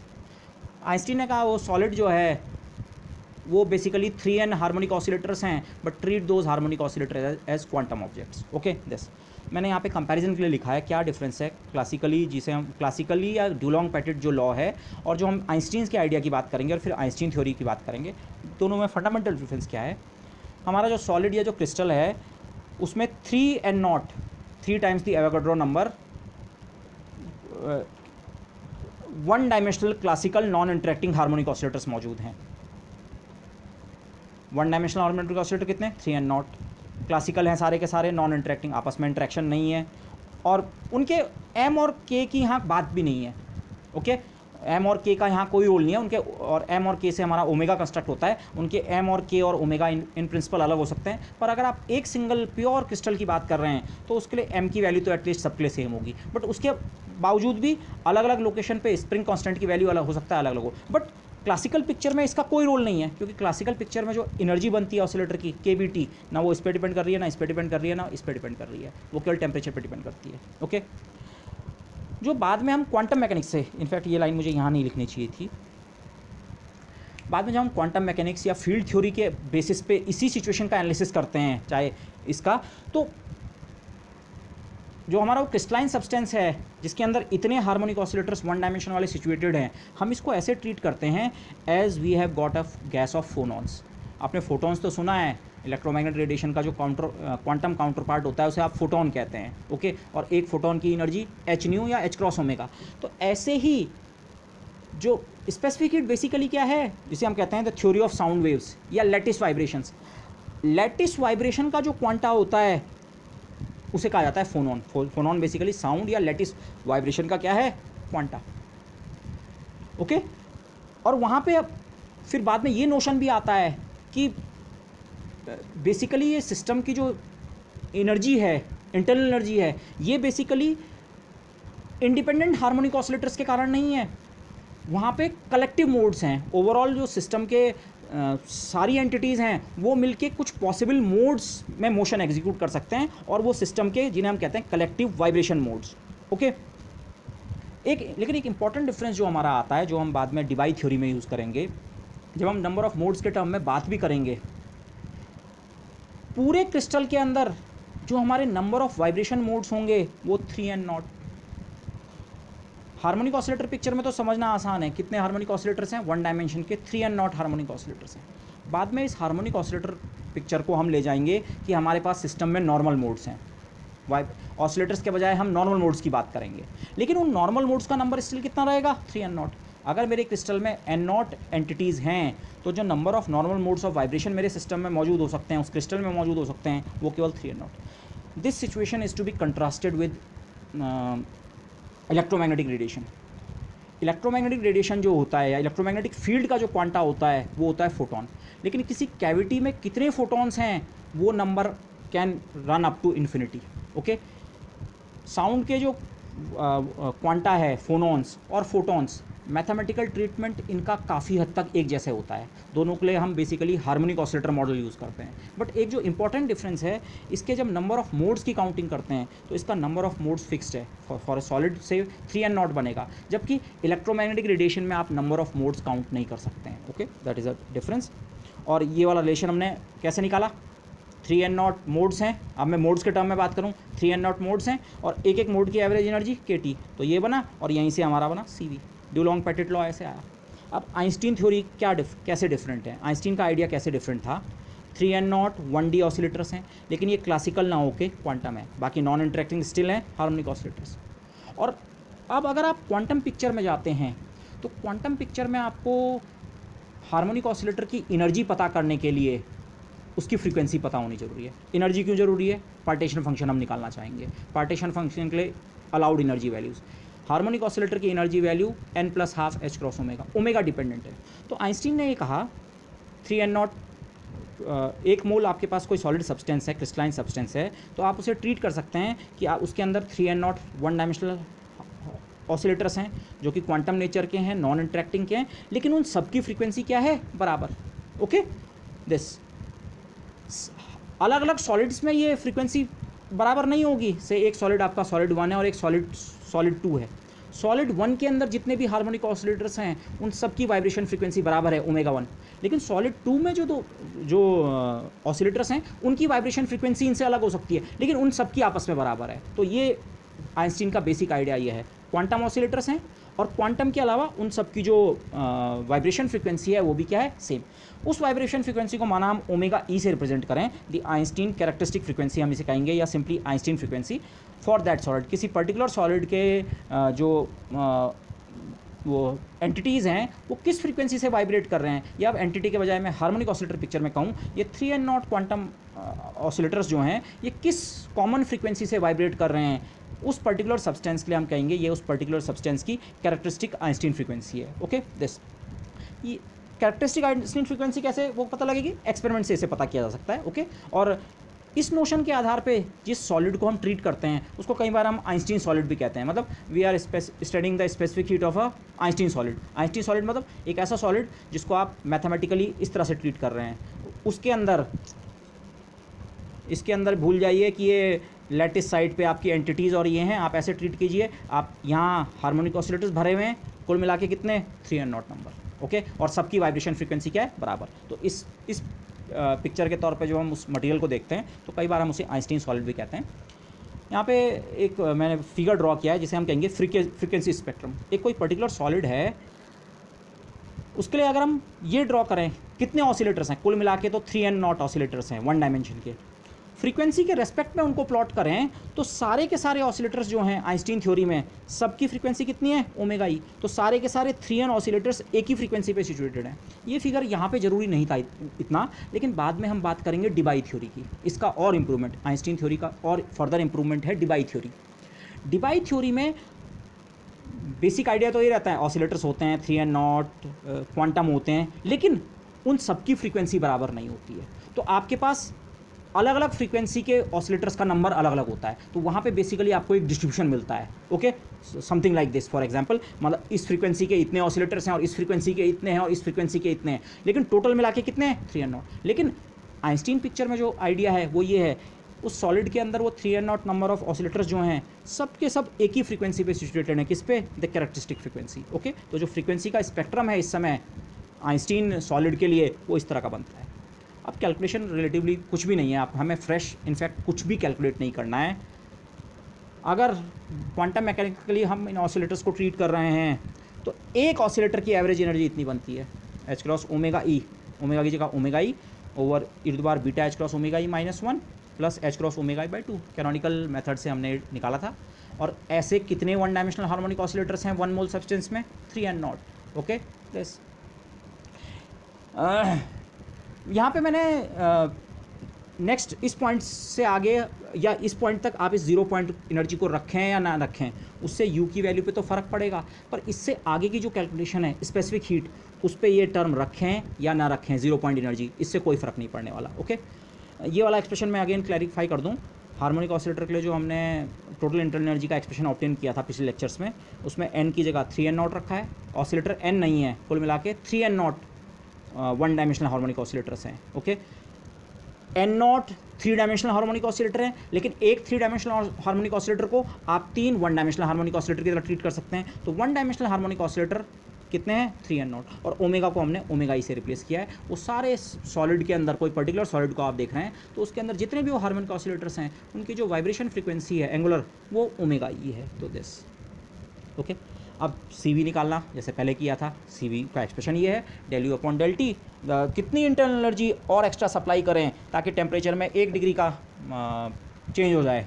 ओके, या इसको ऐसा बोलना चाहिए, एक यूनिट टेम्परेचर चेंज के दौरान सिस्टम की इंटरनल एनर्जी में कितना चेंज होता है। Okay, this eight constant volume. तो अगर आप ये एक्सप्रेशन वो करें, T केवल यहाँ है बीटा के अंदर, ये T के रेस्पेक्ट में डिफ्रेंशिएट करते हुए ये पूरा टर्म कांस्टेंट है 3n0 एंड दिस। इसीलिए मैंने कहा 0 पॉइंट एनर्जी वाले टर्म का U में तो रोल हो सकता है, पर लैब में जो हम मेज़र करते हैं हम U नहीं मेज़र करने वाले हैं, हम U का वेरिएशन मेज़र करेंगे। फॉर एग्जांपल स्पेसिफिक हीट भी U के वेरिएशन पे डिपेंड करता है। तो U का वेरिएशन जब मेज़र करते हैं तो ये ओवरऑल एक एडिटिव कांस्टेंट की तरह वर्क करता है। पहली स्टेट में भी दिस प्लस दिस कांस्टेंट, दूसरी स्टेट में ये नंबर चेंज हो गया लेकिन ये कांस्टेंट उतना ही रहा। तो जब हम डिफरेंस लेंगे ये नंबर इट बिकम्स इरेलीवेंट। तो वो आपको यहाँ दिख रहा है। अब इस डिफ्रेंशिएशन को आप थोड़ा केयरफुली करें। डिफ्रेंशिएशन आप T के रेस्पेक्ट में कर रहे हैं, T हमारा बीटा के अंदर छुपा हुआ है। तो remembering that 3n0 h cross omega E तो कांस्टेंट है, वो तो ये 1 अपॉन इस फैक्टर का डिफरेंशिएशन, 1 अपॉन एक्स का differentiation minus 1 upon x square, इस पूरे का स्क्वायर, फिर इसका डिफरेंशिएशन होगा, एक्सपोनेंशियल का डिफरेंशिएशन, फिर से exponential. Beta h cross omega E का डिफरेंशिएशन करेंगे, h cross omega E constant तो एच क्रॉस ओमेगा ई आ गया। और लास्ट में अब होगा बीटा का डिफरेंशिएशन T के रेस्पेक्ट में। बीटा है 1 अपॉन के बी टी, तो उसका differentiation minus 1 upon k B times T square. तो ये डिफरेंशिएशन सेकंड टर्म से 0, यहाँ से कुछ नहीं मिल रहा है। इस टर्म को आप रीअरेंज करके लिखें 3n0 एक के बी से अगर आप न्यूमरेटर डिनोमिनेटर में मल्टीप्लाई कर दें यहाँ, तो ये के बी स्क्वायर टी स्क्वायर बनेगा, और के बी टी अगेन हमारा बीटा होता है तो ये बीटा बन जाएगा बाद में। और एच क्रॉस ओमेगा ई के भी 2 फैक्टर आ रहे हैं, तो you can write this expression as एक के बी से एक्स्ट्रा मल्टीप्लाई किया और बाकी ये एक्सप्रेशन ये जो एच क्रॉस ओमेगा अपॉन के बीटा टी है, देख रहे हैं हम, बीटा एच क्रॉस ओमेगा ई। क्लासिकल वाले पिक्चर में भी मुझे इस तरह का टर्म मिल रहा था। ओके, लेकिन वहाँ पे इसका इंटरप्रिटेशन हम नहीं कर सकते हैं। लेकिन ये टर्म, ये हम पीछे कई बार डिस्कस कर चुके हैं, fight between quanta of energy and thermal energy. यहाँ ये एक्सप्लिसिटली दिख रहा है, ये एक्चुअली 2 एनर्जीज़ का रेशियो है। Okay, beta h cross omega E, और beta h cross omega E केवल यहाँ नहीं है, ये भी बीटा एच क्रॉस ओमेगा ही E, beta h cross omega E. ये जो पूरा एक्सप्रेशन है CV का, ये actually beta h cross omega का ही फंक्शन है, apart from the number of particles which is fixed 1 मोल के बी, ये सब कांस्टेंट है। तो ये फंक्शन किसका है? दिस अपॉन दिस रेशियो का। क्वांटा की एनर्जी, वो जो एक हार्मोनिक ऑसिलेटर है उसके क्वांटा की एनर्जी का मतलब 2 लेवल्स के बीच का energy gap, h cross omega E. ये जिस टेम्परेचर पे आप ये एक्सपेरिमेंट कर रहे हैं, जिस टेम्परेचर पे ऑब्जर्वेशन कर रहे हैं, उस टेम्परेचर के करस्पॉन्डिंग की जो थर्मल एनर्जी है उसके मुकाबले ये एनर्जी कहाँ स्टैंड करती है। ये रेशियो जो है यही स्पेसिफिक हीट को डिटरमिन करता है। आइंस्टीन थ्योरी में ये डिटरमिन कर रहा है। ओके, मूविंग अहेड, उसी एक्सप्रेशन को मैंने थोड़ा मसाज करके इस तरह से लिख दिया, 3R n times n0 times k B हमारा R हो गया gas constant, into this into this into this, beta h cross omega E का स्क्वायर, एक्सपोनेंशियल में भी वही फैक्टर, यहाँ भी एक्सपोनेंशियल में वही फैक्टर, -1 स्क्वायर। तो ये केवल बीटा एच क्रॉस ओमेगा ई पे डिपेंड कर रहा है। इनफैक्ट यहाँ पे हम एक अब नया नोटेशन इंट्रोड्यूस करेंगे, बीटा एच क्रॉस ओमेगा ई इतना है, H cross omega upon k B T. अगर आप H cross omega E upon k B को लें तो डायमेंशनली ये चीज़ एक टेम्परेचर के बराबर बनती है। इस टी के फैक्टर को छोड़ के H cross omega E upon k B dimensionally ये एक टेम्परेचर की डायमेंशन की क्वांटिटी है। तो इस चीज़ को हम एक नया नाम देंगे, let's write it as capital theta E. ये जो सिंबल है this is capital theta E for Einstein, और इसे हम कहेंगे द आइंस्टीन कैरेक्टरिस्टिक टेम्परेचर या characteristic Einstein temperature of that substance. Theta E कितने के बराबर डिफाइन किया हमने? H cross omega E upon k B. H cross एक कांस्टेंट है, यूनिवर्सल कांस्टेंट, के बी एक यूनिवर्सल कांस्टेंट है, ओमेगा ई ये किसी पर्टिकुलर सॉलिड के लिए अलग अलग हो सकता है। सॉलिड 1 के लिए हो सकता है ओमेगा ई की वैल्यू कुछ हो, और सॉलिड 2 के लिए अलग, लेकिन एक पर्टिकुलर सॉलिड के लिए एक कैरेक्टरिस्टिक है, उस पर्टिकुलर क्रिस्टलाइन सब्सटेंस की कैरेक्टरिस्टिक है। तो ओमेगा ई की वैल्यू से आपकी थीटा ई की वैल्यू बनेगी। तो ये उस पर्टिकुलर क्रिस्टलाइन सब्सटेंस के लिए एक कैरेक्टरिस्टिक टेम्परेचर है। ओके दिस, इसे हम कहेंगे आइंस्टीन कैरेक्टरिस्टिक टेम्परेचर। तो ये जो रेशियो है, अभी तक हम इस रेशियो को एनर्जी रेशियोज़ के टर्म में समझ रहे थे, लेकिन ये पैरामीटर इंट्रोड्यूस करने के बाद, आइंस्टीन कैरेक्टरिस्टिक टेम्परेचर इंट्रोड्यूस करने के बाद, ये बेसिकली टेम्परेचर्स के रेशियो के टर्म में आ गया है। किसी मटेरियल का आइंस्टीन कैरेक्टरिस्टिक टेम्परेचर एक्चुअल जिस टेम्परेचर पे आप एक्सपेरिमेंट कर रहे हैं उसके मुकाबले कहाँ स्टैंड कर रहा है, तो ये रेशियो ये है। ओके दिस, अगेन इस फाइट को आप ऑसिलेशन फ्रीक्वेंसी और टेम्परेचर के बीच की फाइट भी कह सकते थे, अपार्ट फ्रॉम दीज कॉन्स्टेंट्स। लेकिन ओमेगा ई की जगह अगर हमने थीटा इंट्रोड्यूस कर दिया इस डेफिनेशन से, तो अब आप इस फाइट को, रिलेटिव रेशियो जो है वो किसका चेक कर रहे हैं, आपका ऑसिलेटर के टेम्परेचर का। ऑसिलेटर का टेम्परेचर का मतलब आइंस्टीन कैरेक्टरिस्टिक टेम्परेचर। ऑसिलेटर के करस्पॉन्डिंग जो टेम्परेचर है उसको आपको एक्सटर्नल टेम्परेचर, जिस एक्चुअल इन्वायरमेंट में आपने अपना वो क्रिस्टल प्लेस कर रखा है, जिस टेम्परेचर पे आप एक्सपेरिमेंट कर रहे हैं, उसके साथ उसे क्या कर रहे हैं, कंपेयर। ओके, तो ये थीटा ई का फैक्टर जो है, जो कि हमने इस तरह से डिफाइन किया है in terms of the characteristic Einstein frequency, इसे हम, ये किसी पर्टिकुलर सॉलिड के लिए क्या होगा, उसकी एक कैरेक्टरिस्टिक है, उसके लिए कांस्टेंट होगा। ओके, तो अगर मैं सी वी टी को इसके टर्म में लिखूँ, इस बीटा एच क्रॉस ओमेगा ई जहाँ जहाँ है उसको थीटा ई अपॉन टी के टर्म में लिखूँ, तो ये आइंस्टीन थ्योरी के हिसाब से किसी आइंस्टीन सॉलिड की जो specific heat at constant volume है 3r theta E over T whole square E to the power theta E over slash T, denominator में e to the power theta E slash T minus 1 whole square. Okay, मैं यहाँ पे ड्यूलॉन्ग packet law से इसे आगे भी compare करेंगे, but C 3r के अलावा इतना मॉडिफिकेशन आ गया। क्वांटम पिक्चर में अगर हम ऑसिलेटर्स उन्हें कंसिडर कर रहे हैं, लेकिन सारे ऑसिलेटर्स की फ्रीक्वेंसी अगर सेम है, तो the specific heat must be this. और यहाँ आप देख सकते हैं स्पेसिफिक हीट टेम्परेचर डिपेंडेंट है, टी अलग अलग टेम्परेचर पे इस फैक्टर की वैल्यू अलग अलग होगी। ये जो एक्स्ट्रा फैक्टर है ये कांस्टेंट नहीं है, ये टेम्परेचर के साथ वेरी करेगा। ओके, इनफैक्ट यहाँ पे चीज़ों को बार बार इतना लिखने के बजाय, इस फॉर्म में या इस फॉर्म में लिखने के बजाय, इस फैक्टर को, चाहे आप उसे थीटा ई अपॉन टी कहें या बीटा एच क्रॉस ओमेगा ई कहें, इसको अगर मैं एक्स सब्स्टिट्यूट कर दूं, इस रेशियो को थीटा ई अपॉन टी या बीटा एच क्रॉस ओमेगा को अगर मैं एक्स लिख दूं, तो ये जो फंक्शन है 3r के अलावा इसमें जो बाकी पार्ट है एक्स का square E to the power X minus 1 का स्क्वायर। तो स्पेसिफिक हीट को इस फॉर्म में लिखना हमारे डिस्कशन को बार बार लिखने में थोड़ा हेल्प करेगा। ये जो फंक्शन हमने यहाँ पे अलग से लिखा है, इसको हम कहेंगे आइंस्टीन फंक्शन। अब आइंस्टीन फंक्शन अगर आप लिटरेचर में देखें, बहुत सारे फंक्शंस ऐसे हैं, एटलीस्ट 3 4 5 फंक्शंस ऐसे हैं जिनको अलग अलग जगह यूज़ में आइंस्टीन फंक्शन कहा जाता है। ओके, लेकिन प्रेजेंट डिस्कशन में मेरा आइंस्टीन फंक्शन का ये मतलब है, this particular function of X E X square E to the power X minus 1 whole square, इसे हम कहेंगे आइंस्टीन फंक्शन। ये आइंस्टीन फंक्शन केवल एक्स की वैल्यू पे डिपेंड करता है। एक्स मतलब क्वांटा की एनर्जी ओवर थर्मल एनर्जी, या आप कैरेक्टरिस्टिक टेम्परेचर का टर्म में बोलें, उस सब्सटेंस का कैरेक्टरिस्टिक टेम्परेचर अपॉन एक्चुअल जो इन्वायरमेंट का टेम्परेचर है उसका रेशियो। अगर हम आइंस्टीन फंक्शन को प्लॉट करें, ओके, एक्स के साथ इस फंक्शन को प्लॉट करें, और ये फंक्शन कितना है अगर आप यहाँ से देखें, CV अपॉन 3r के बराबर। आइंस्टीन सॉलिड की स्पेसिफिक हीट जो प्रिडिक्टेड है उसको 3r से डिवाइड करके हम प्लॉट करें, या आइंस्टीन फंक्शन को प्लॉट करें, एक्चुअल आइंस्टीन फंक्शन को, तो एक्चुअल आइंस्टीन फंक्शन का ग्राफ ऐसा होता है। ये वैल्यू कांस्टेंट 1 के बराबर, ठीक है, आप इसे बल्कि ये भूल जाइए। चलिए, आइंस्टीन फंक्शन जब x काफ़ी लार्ज होता है तो ये 1, और उसके बाद ये 1 से ऊपर राइज नहीं होता है, इसके बाद इसकी वैल्यू 1 पे ही कांस्टेंट रहेगी। बल्कि आप इस तरफ से अगर आएँ, लार्ज वैल्यूज़ ऑफ एक्स पे इस फंक्शन की वैल्यू, आइंस्टीन फंक्शन की वैल्यू 1 है, लेकिन किसी पॉइंट पे आने के बाद ग्रेजुअली ये फंक्शन डिक्रीज़ करना शुरू करता है, और as x tends to 0 this function tends to 0। Okay, ये है आइंस्टीन फंक्शन का बिहेवियर विद एक्स। अब आप इसे अगर यहाँ देखें,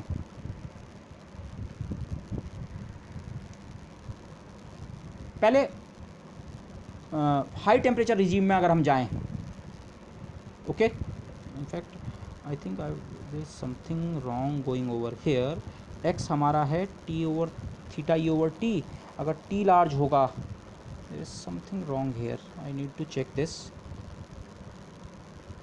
क्योंकि इफ टी बिकम्स लार्ज तो this factor theta E upon T it becomes smaller and smaller, और as it becomes smaller and smaller तब ये फैक्टर उसकी ओर अप्रोच हो रहा है। Let's forget this graph for the time being.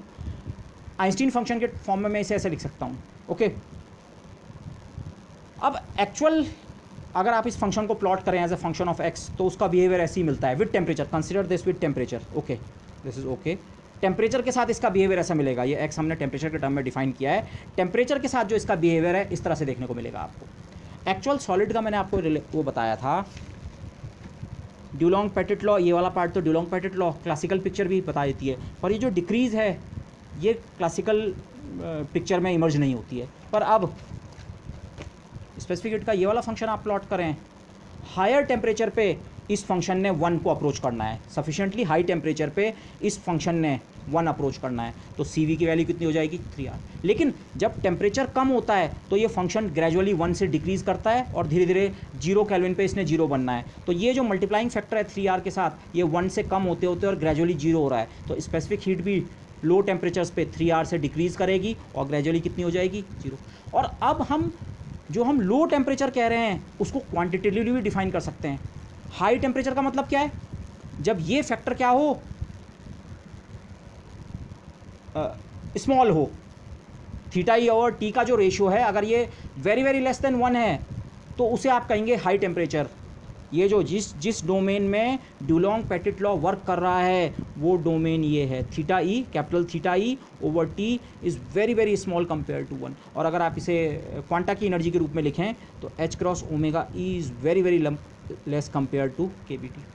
T इतना हाई है कि जो थर्मल एनर्जी है वो क्वांटा की जो एनर्जी है उससे बहुत ज़्यादा है।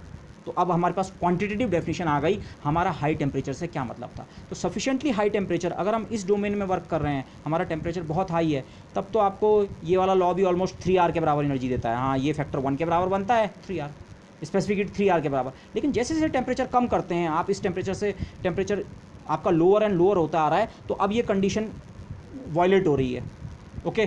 तो जब इनफैक्ट इसकी रिवर्स सिचुएशन जब आने लगेगी, क्वांटा का साइज़ इससे ज़्यादा होने लगेगा, तो फिर अब स्पेसिफिक हीट आपकी डिक्रीज़ होने लगेगी और टेम्परेचर 0 होते होते वो 0 हो जाएगी। तो आइंस्टीन सॉलिड के लिए आप देख रहे हैं CV must decrease.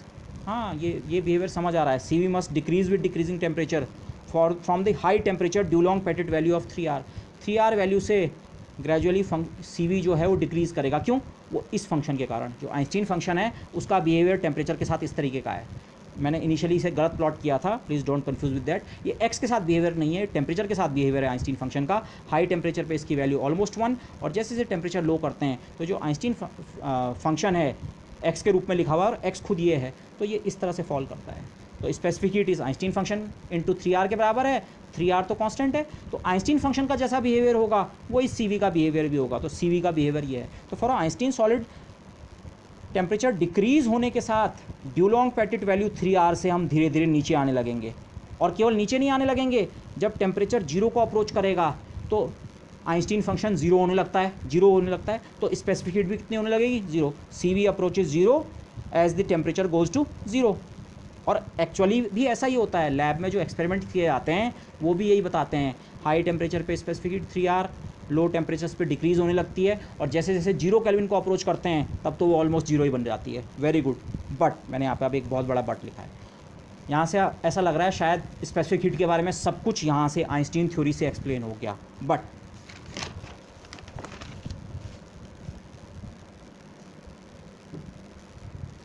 Einstein model में अगर हम ये चेक करें कि अगर हमारा टेम्परेचर बहुत ही कम है, T is very very small, almost close to absolute 0, T tending to 0 वाली लिमिट में अगर हम एनालिसिस करें, तो स्पेसिफिक हीट का जो हमारा एक्सप्रेशन है 3R के साथ आपने आइंस्टीन फंक्शन को मल्टीप्लाई कर रखा है। आइंस्टीन फंक्शन ये है।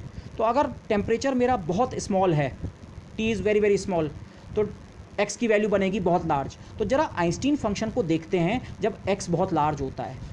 आइंस्टीन फंक्शन है x² e⁻x -1 whole square. Einstein function जो है ये एग्जैक्ट एक्सप्रेशन है।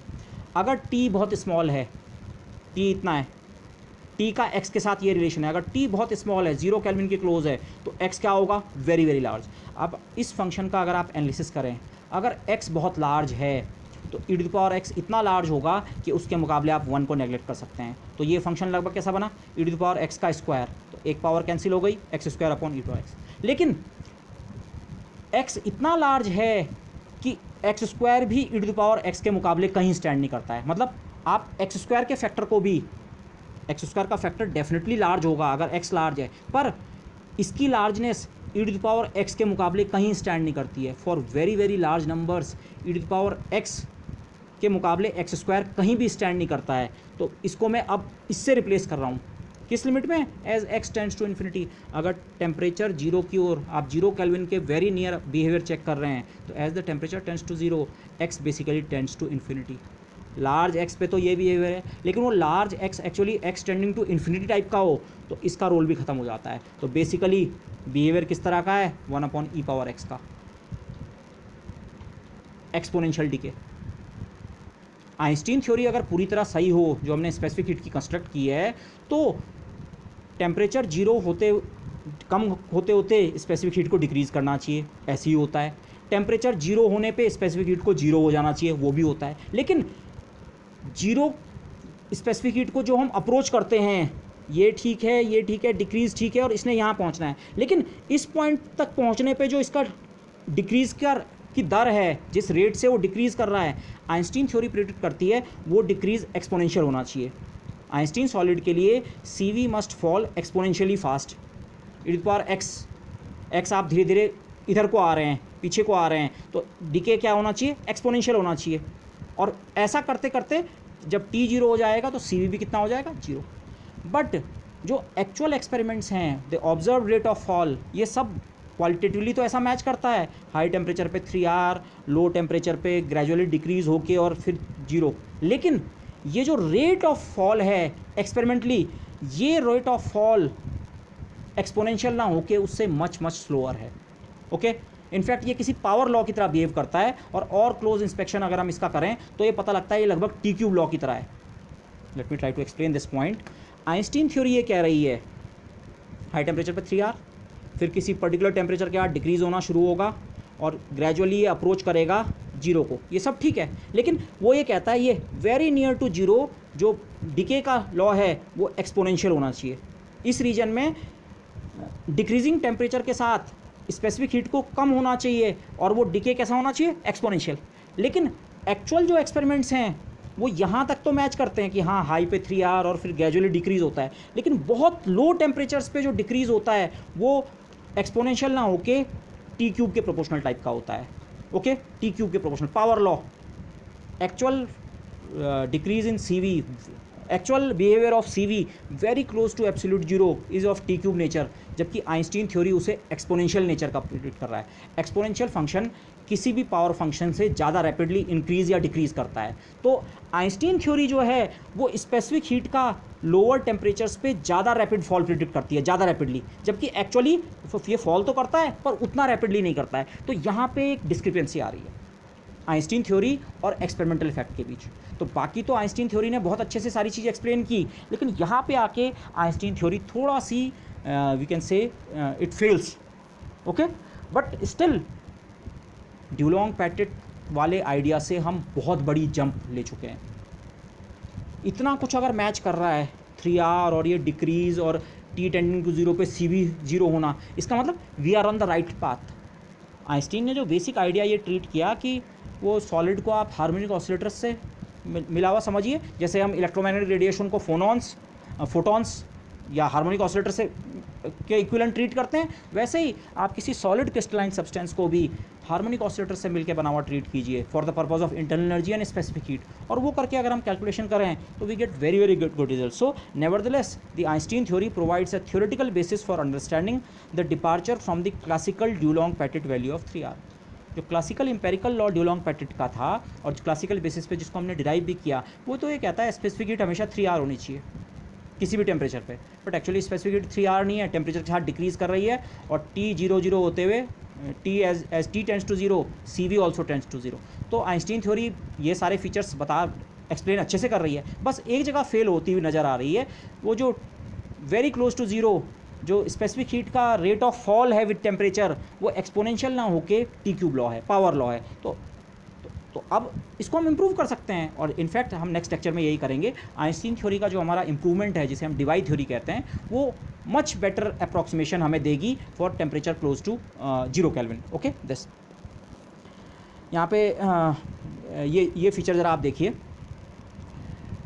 और हाई टेम्परेचर में आपको बार बार ये कह रहा हूँ कि हाई टेम्परेचर पे हमें ड्यूलोंग पेटिट वाली 3R वाली वैल्यू मिल जाएगी, बट आप उसको न्यूमेरिकली भी आपको देखना चाहिए। आइंस्टीन फंक्शन ये है, अगर x हमने डिफाइन किया है ये, अगर टेम्परेचर बहुत हाई है, और हाई का मतलब अब मेरा क्वांटिटेटिव है, हाई का मतलब ये है T इतना हाई है कि डिनोमिनेटर बहुत बड़ा है मुकाबले किसके, न्यूमरेटर के, मतलब x की वैल्यू क्या है, बहुत कम। हाई टेम्परेचर का अब एक क्वांटिटेटिव मीनिंग हमारे पास आ गया है, x is very very less than 1, मतलब h cross omega is very very less than k। अगर मैं हाई टेम्परेचर डोमेन में वर्क कर रहा हूँ तो ज़रा इस फंक्शन का एनालिसिस करें, तो आइंस्टीन फंक्शन का x², अगर x बहुत कम है 1 के मुकाबले, वेरी क्लोज टू 0, होना पॉजिटिव है लेकिन 1 के मुकाबले बहुत स्मॉल नंबर है, तो e⁻0 की जगह ऑलमोस्ट 0, उसकी जगह 1 सब्स्टिट्यूट कर दिया। लेकिन डिनोमिनेटर में आप e⁻x की जगह 1 सब्स्टिट्यूट नहीं कर सकते हैं, क्योंकि 1 - 1 फिर 0 बनेगा, ये डिनोमिनेटर ब्लो अप कर जाएगा। डिनोमिनेटर में आप e⁻x को फर्स्ट टर्म तक एक्सपेंड कीजिए, एक और टर्म तक, 1 + x² अपॉन फैक्टोरियल 2 होता है, लेकिन केवल 1 + x तक, तो 1 से 1 कैंसिल, x, इसका होना है स्क्वायर, यहाँ पे मैं स्क्वायर मिस कर गया था, इस पूरे का स्क्वायर है, x² से x² कैंसिल।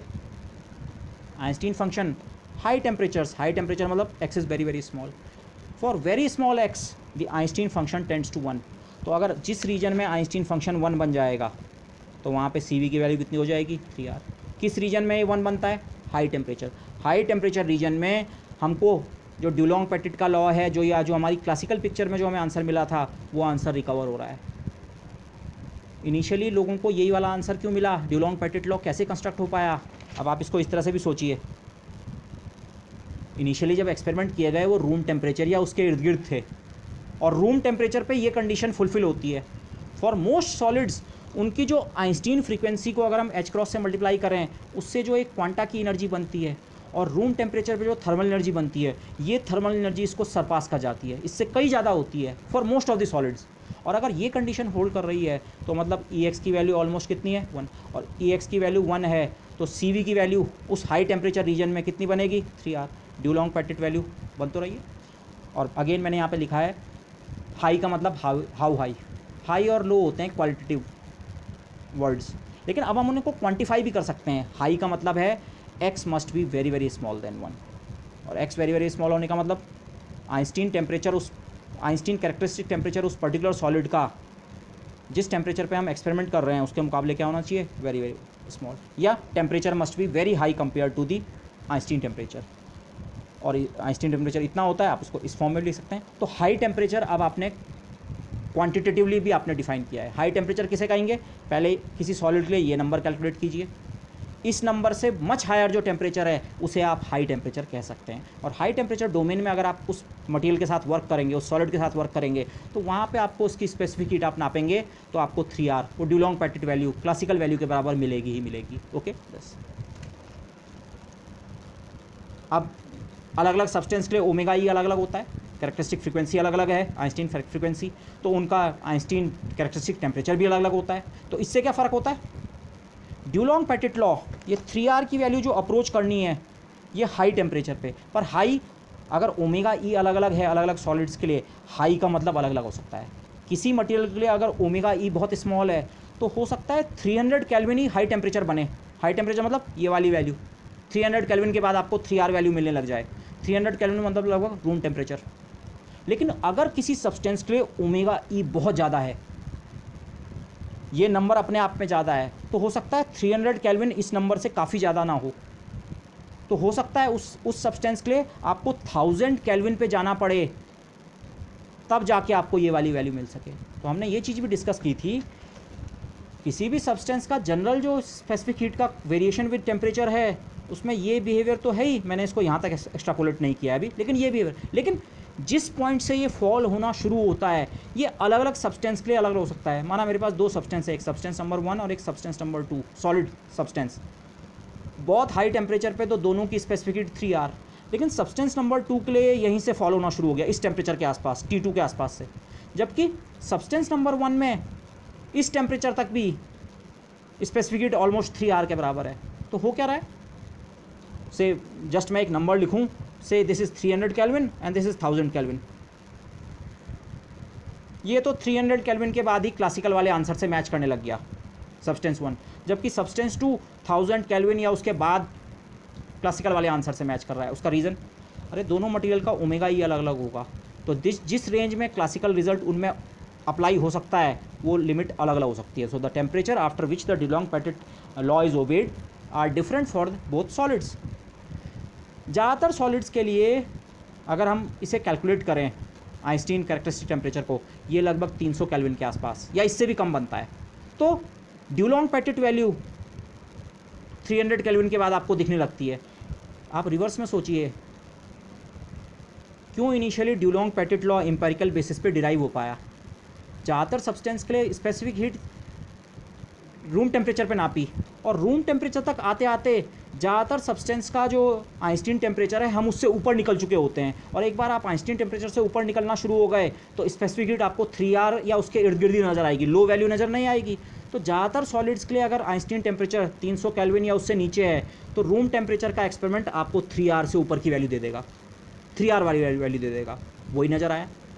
लेकिन अब अगर जैसे मैं एक पर्टिकुलर एग्जांपल लूँ डायमंड का, जो मैंने पहले भी कहा था, डायमंड की जो एक एक एंटिटी है, कार्बन का जो एटम है, डायमंड का क्रिस्टल जिससे बना होता है, वो डायमंड में उसका बाकी स्ट्रक्चर जैसा भी हो, आपको ये सोचना है कार्बन एटम्स के बीच स्प्रिंग्स लगे हुए हैं।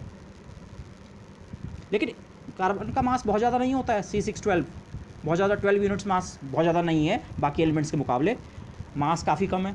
और जबकि डायमंड जो होता है हार्डेस्ट सब्सटेंस, वेरी हार्ड होने का मतलब उसे कंप्रेस करना या खींचना बहुत मुश्किल है। स्प्रिंग्स के टर्म में हम सोचें, उसके स्प्रिंग्स का स्प्रिंग कांस्टेंट बहुत ज़्यादा है, K है लार्ज और M है स्मॉल, और जो एंगुलर फ्रीक्वेंसी होती है जो हमारा एनर्जी के फॉर्मूले में आती है n+12 h × ओमेगा होता है √K/m।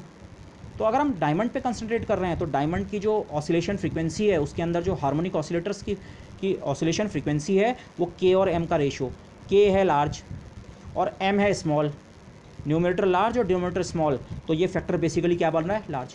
बाकी मटेरियल्स के मुकाबले, बाकी सॉलिड्स के मुकाबले डायमंड के लिए ओमेगा की वैल्यू मच लार्जर है, और डायमंड के लिए अगर ओमेगा ई लार्जर है तो ऑटोमेटिकली थीटा ई भी लार्जर होगा। थीटा ई और ओमेगा ई, ये रिलेशन थीटा ई बराबर ये है, ओमेगा ई लार्ज है तो h क्रॉस और k भी तो कांस्टेंट है, तो थीटा ई भी लार्ज होगा। तो डुलोंग पेटिट लॉ कब हुए होगा, जब टेम्परेचर जिस पे हम काम कर रहे हैं वो आइंस्टीन टेम्परेचर से ऊपर हो। डायमंड के लिए जो जिस टेम्परेचर पे जाके डुलोंग पेटिट वैल्यू वर्क करने लगती है वो टेम्परेचर लगभग 1320 केल्विन है। ये एक्सपेरिमेंटल फैक्ट है। ज़्यादातर सॉलिड्स के लिए 300 केल्विन के आसपास या उससे भी थोड़ा नीचे से डुलोंग पेटिट वैल्यू को हम अप्रोच करने लगते हैं। रीज़न, उन सब्सटेंसेस के लिए ओमेगा ई बहुत लार्ज नहीं होता है। ओमेगा ई बहुत लार्ज नहीं है तो उनका जो कैरेक्टरिस्टिक टेम्परेचर है वो बहुत लार्ज नहीं है। से किसी सब्सटेंस का कैरेक्टरिस्टिक टेम्परेचर 250 केल्विन है, तो 250 केल्विन अगर उसका कैरेक्टरिस्टिक टेम्परेचर है और मैं एक्सपेरिमेंट कर रहा हूँ room temperature 300 kelvin, characteristic temperature से ऊपर मैं निकल गया हूँ, तो डुलोंग पेटिट वैल्यू के करीब का मुझे स्पेसिफिक हीट का आंसर मिलेगा। लेकिन आयरन के लिए तो थीटा ई इतना लार्ज है कि जब तक हम एम्बिएंट टेम्परेचर 1320 केल्विन तक नहीं ले जाएंगे तब तक स्पेसिफिक हीट 3R वैल्यू को अप्रोच नहीं करेगा। ओके, तो आप एक क्वांटिटेटिव डेटा भी देख सकते हैं कि हाँ, जो हमने पिक्चर बनाई है कि हाँ ओमेगा ई से थीटा ई कंट्रोल होता है, और थीटा ई और टी का जो रेशियो है, उनकी जो फाइट है वो कंट्रोल करती है कि कब हम क्लासिकल आंसर पे पहुंच सकते हैं। तो आप उसे डायमंड के केस में एक्चुअली वर्क होता हुआ देख सकते हैं। ओके, दिस लास्ट में to summarise, Dulong petit theory क्या है, 3N क्लासिकल हार्मोनिक ऑसिलेटर्स हैं, और इस ट्रीटमेंट को अगर हम करें तो स्पेसिफिक हीट ऑफ सॉलिड का हमें एक आंसर मिलता है 3R, टेम्परेचर के साथ वेरी नहीं करेगा, हमेशा कितना रहेगा 3R। आइंस्टीन थ्योरी में 3N ऑसिलेटर्स हैं, लेकिन वो क्या हैं, क्वांटम हार्मोनिक ऑसिलेटर्स, लेकिन उन सब की फ्रीक्वेंसी क्या है, इंपॉर्टेंट सेम है। Okay, 3N quantum harmonic oscillators of the same frequency. लेकिन डुलोंग पेटिट कहाँ फेल होता है, Dulong Petit fails to explain CV decreasing from 3R with decreasing temperature. Actual experiments ये बताते हैं टेम्परेचर कम करने पे ग्रेजुअली 3R वैल्यू से स्पेसिफिक हीट कम होने लगती है, और CV approaches 0 as temperature tends to 0।